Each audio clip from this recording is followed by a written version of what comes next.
Yeah, like for the inconvenience. There we go. Hey guys, can you give it a observation? Where's that? Where's that?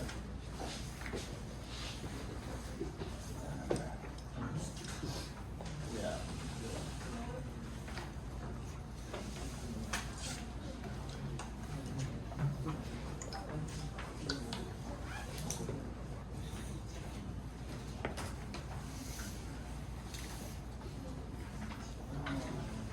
Completion matrix.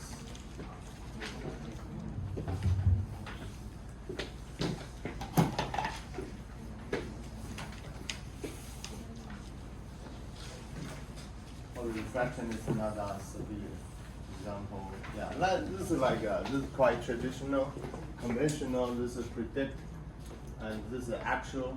Typically, the positive is a minor class we like to identify for the COVID. So, what is the meaning of positive? Infection. Positive, right? So in production, what is the class related to positive? Defective items, right? Defective product. So in the class, the female and male. Yeah, which one is identified with positive? For me, it's a girl, right? Yeah, of course I like girl. I like girl. There's a positive. This is something I always in front of, right? No, I'm kidding. I'm kidding. So this is the actual. So we do labeling by a manual annotation by human beings.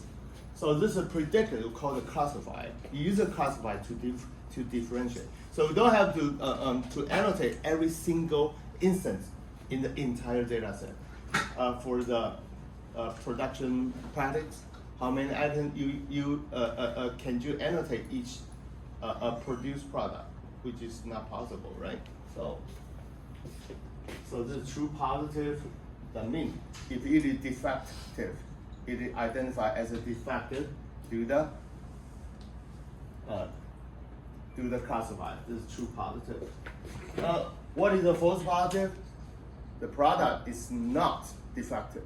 It is normal, and then it's mistakenly identified as a positive. So it is a normal product, however, so unfortunately or unluckily, which has been identified as a defective. So it's called a false positive. What about false negative? Yeah, this is a big problem, right? It should be identified as a abnormal product, however, you just let go to the customer. So this is type 2 error, false negative, right? So what is a true negative? Again, the product is normal, and then identified as normal, right? Conforming. Then keep going. There's several conclusions. Yeah, there's so many. I just skip it. No. Let me show this is conclusion matrix. This is circular.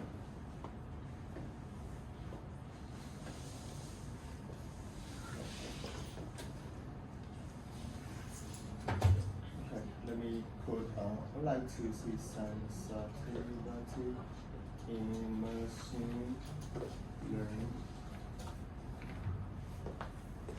老师，我把那个题目录下来啊。F69.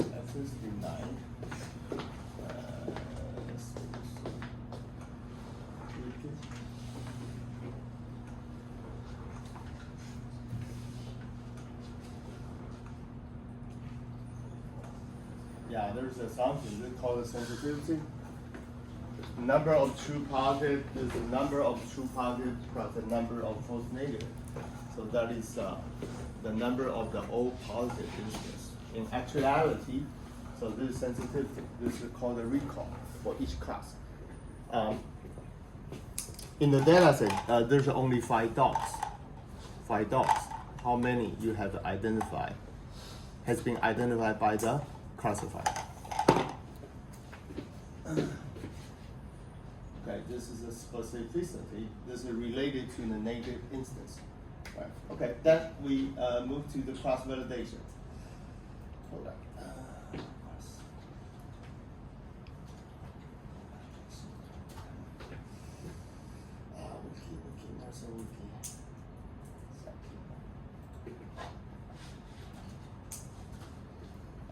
I should use the ChatGPT as it's easier.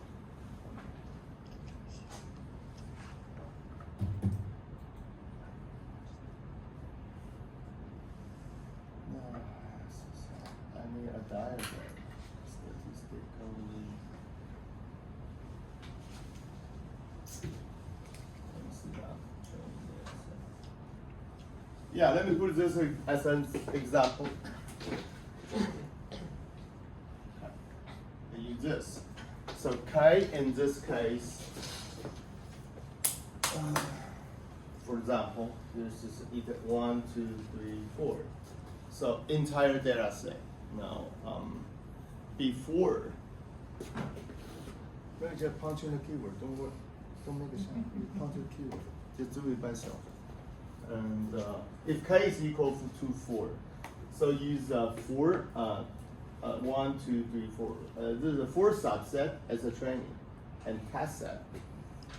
This is a 1 quarter, and you just move around. Test set move from the first quarter to the second quarter.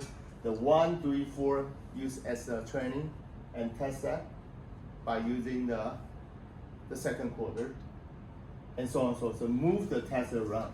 If the K is equal to 10, you just move the testing for the first tens until the last one. So this is called the cross validation. So first of all, you need to separate. Now this is a computational experiment that use training, validation, and testing. Just put sampling with all the replacement into the original data set and perform the second experimental study by using the K4 cross validation. So there's two different experimental studies. They are separate.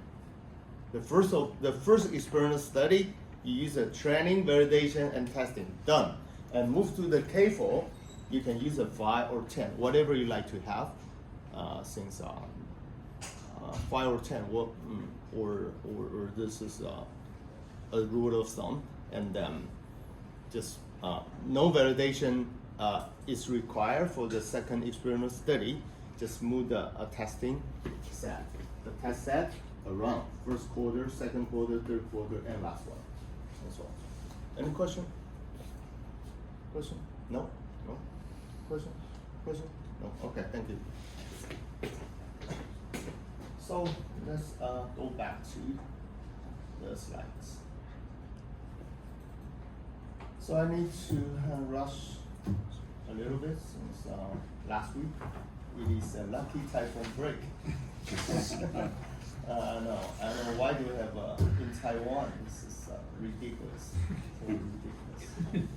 I don't know why the government. So this is yeah, it's a joke. It's a joke. Okay, I think flatten training. Have I gone through this already? I think I did, right? Yeah. Okay, thank you. Okay, structure. Yeah.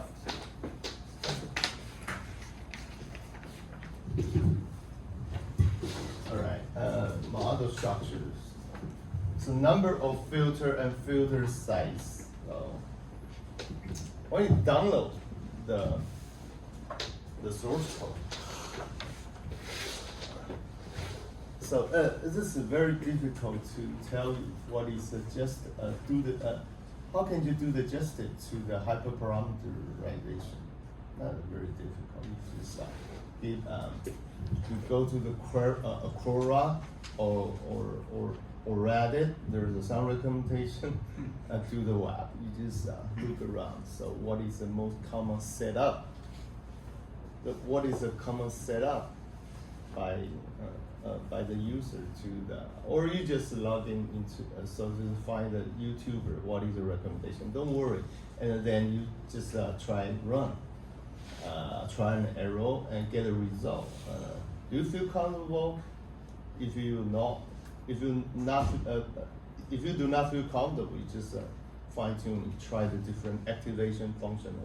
This is a GALU, ReLU, this is a sigmoid, hyperbolic tangent, so many choices, right?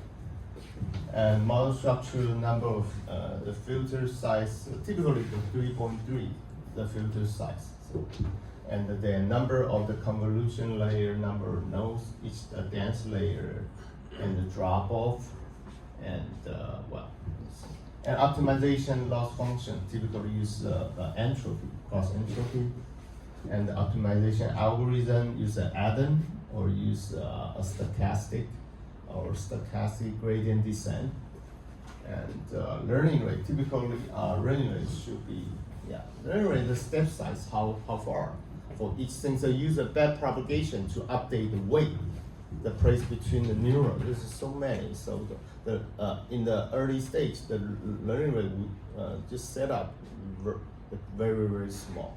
In the later stage, so just broaden or widen the learning rate a little bit, since it's a local refinement. Okay, so from our particular epoch. So how would you like if you were the data analyst, based on what kind of criteria is set up how many epoch would you like to use? Peggy, right? Okay. What do you think? How many epoch? I don't know, typically going to try, so you look at the loss function, right? And you look at the accuracy, or you look at the loss function should be monotone decreasing. Yeah, look at and when it is stabilized, then it can be terminated, right? So you need to look at the condition to determine how many epochs should be utilized.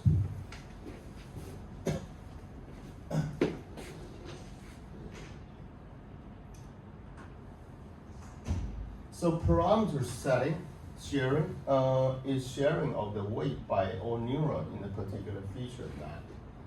So the feature map. So once you have we call a filter, then there's a feature map. So local connectivity is a concept of each neuron connected only to the subset of the input image. This is unlike the neural network where all the neurons are fully connected. So sometimes it's only partial connected. However, it's rarely syncs. So in the transformer, this is a really big. We use a different heads and construct. First of all, we use positional embedding. Since we like to all the highlight very transparent, like a conversation between me and Keith. Like we also like to recall something the Keith talked to me 3 days ago. So we use a residual block, and then it's fully connected. We have a query, we have key and value. So, okay, this is about the transformer. All right. This helps to reduce the number of parameters in the whole thing. However, you are not there yet. You just fully connected. That will be okay. Convolution layer. Like this.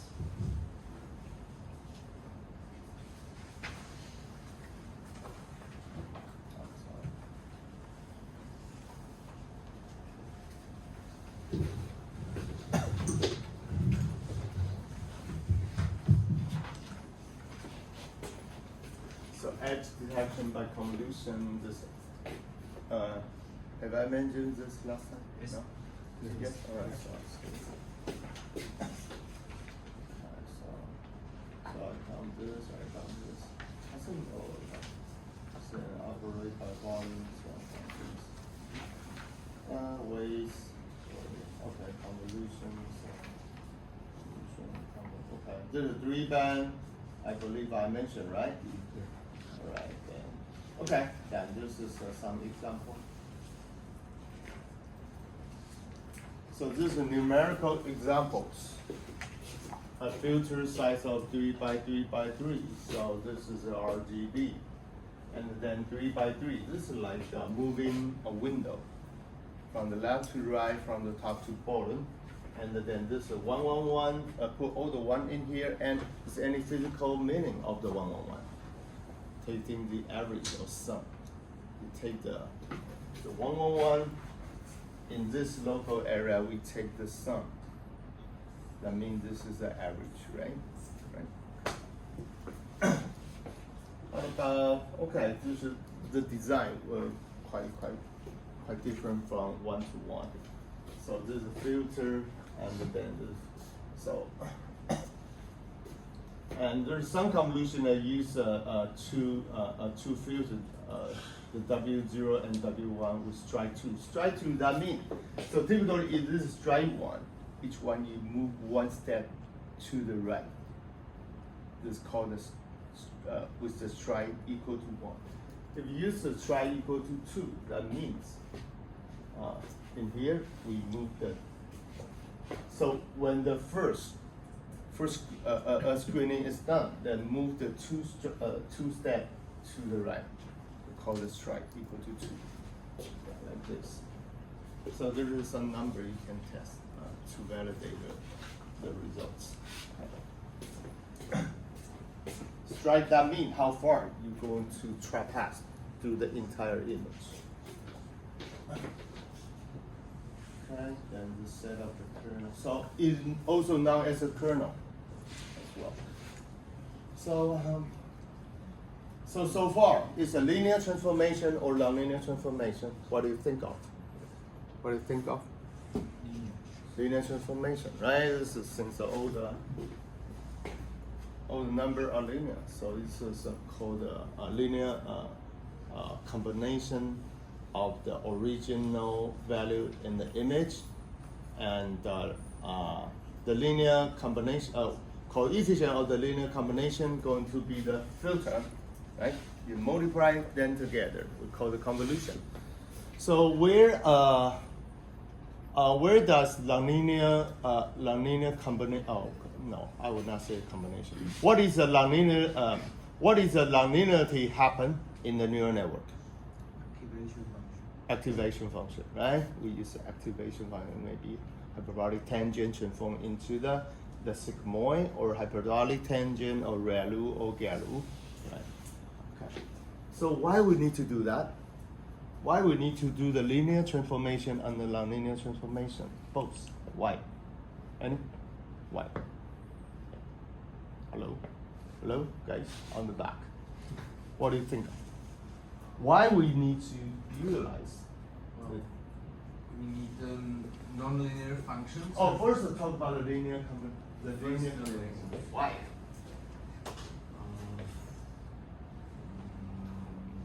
That's a good question. I guess to extract the future, describe the relation in the exactly. We like to investigate causal relations. What is the input? What is the output? The output will be the input of the next layer. So we like to investigate the relationship. Then why that? So there's an interconnected causal relationship between the input of the layer and the output of the layer. So then, is that good enough? No. Sometimes it is very difficult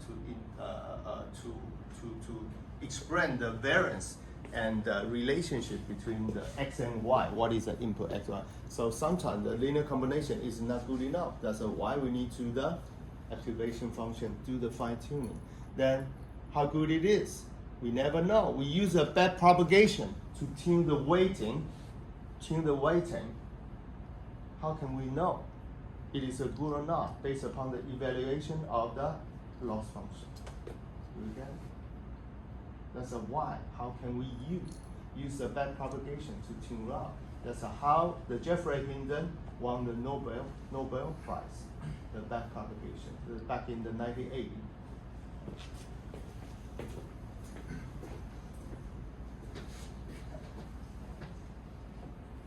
So the 3-color channel, so I'm gonna skip that.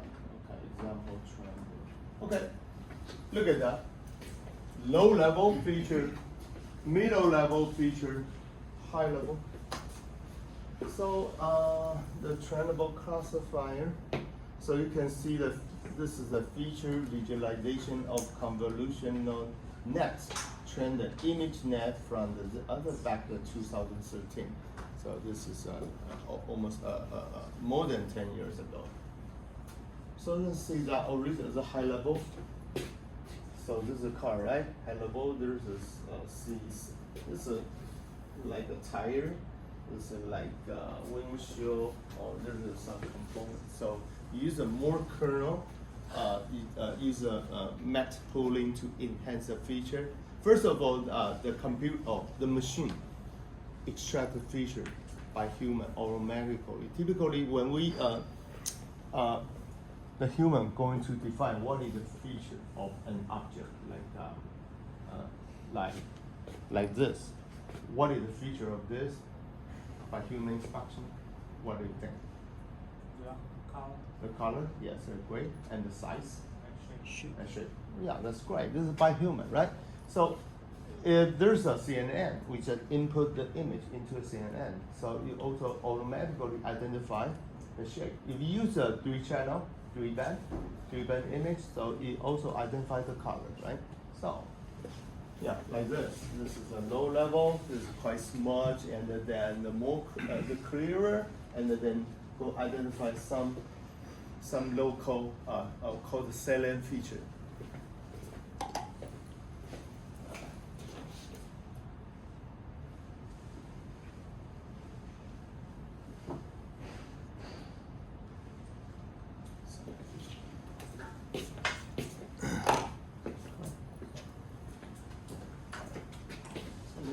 Faster. So look at that. Okay. The pooling layer. A pooling is another building block of CNN. Why? Once we extract some potential feature.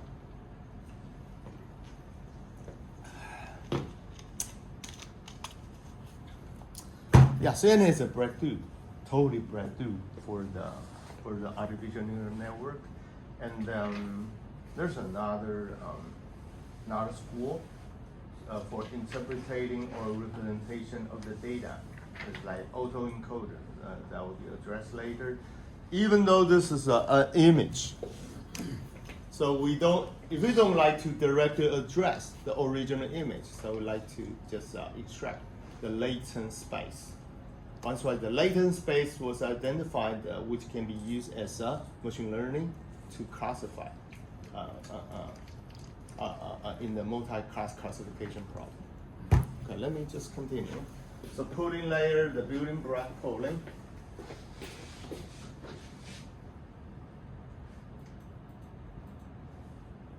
Uh, 64, let me see that, this is the cut in half.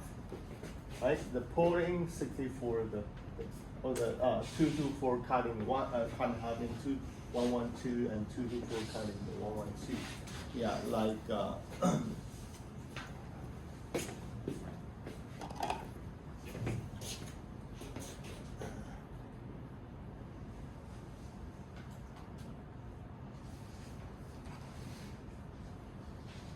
pooling like this. And this for just a pooling, and we take the average, take the mean squared error, take the mode, average. We can take the mode, we can take the median, and so on and so forth. Whatever typically take the average. Why? We like to enhance. So this original 1, 2, 3, 4, 4 by 4 after pooling versus 2 by 2. Right? So this is a column. them. So in function, it functions to progressively reduce the spatial size of the representation. That's why, even though, so we call the downsampling.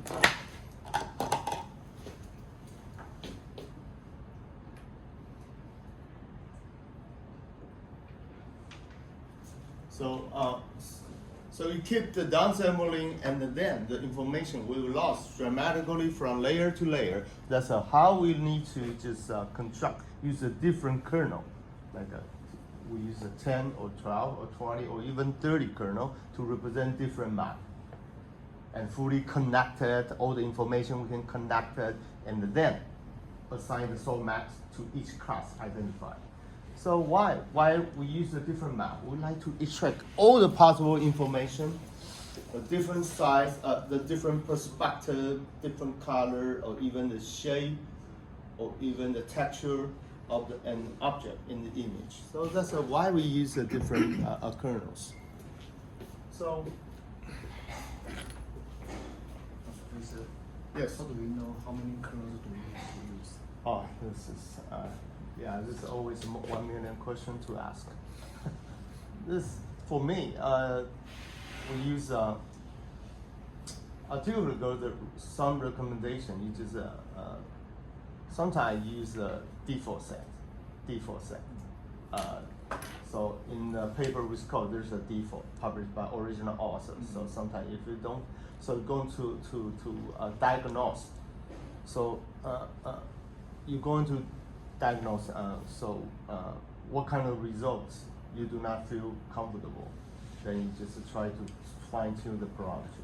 And in addition to the human being justification, there's another way of doing the hyperparameterization. We call the optimization of hyperparameter. There's a function in back. We call the in the scikit-learn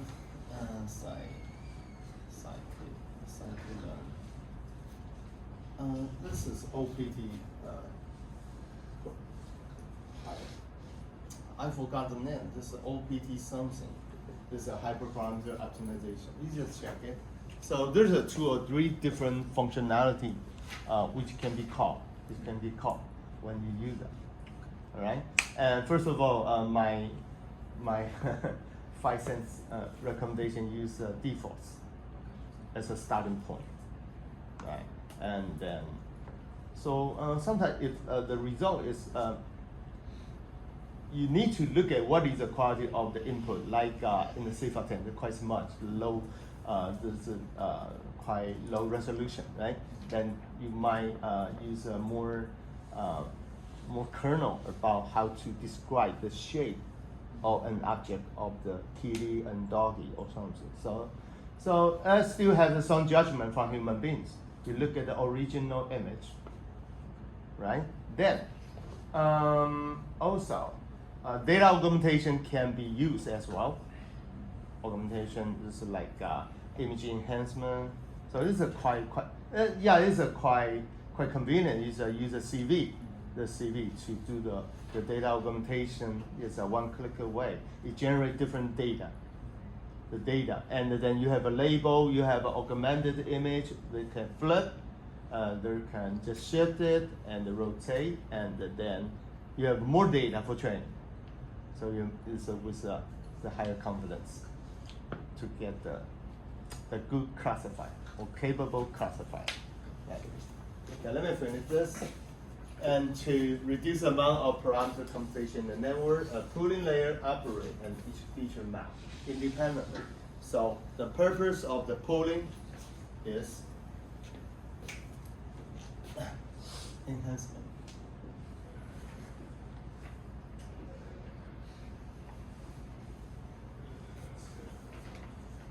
Okay, we take a break.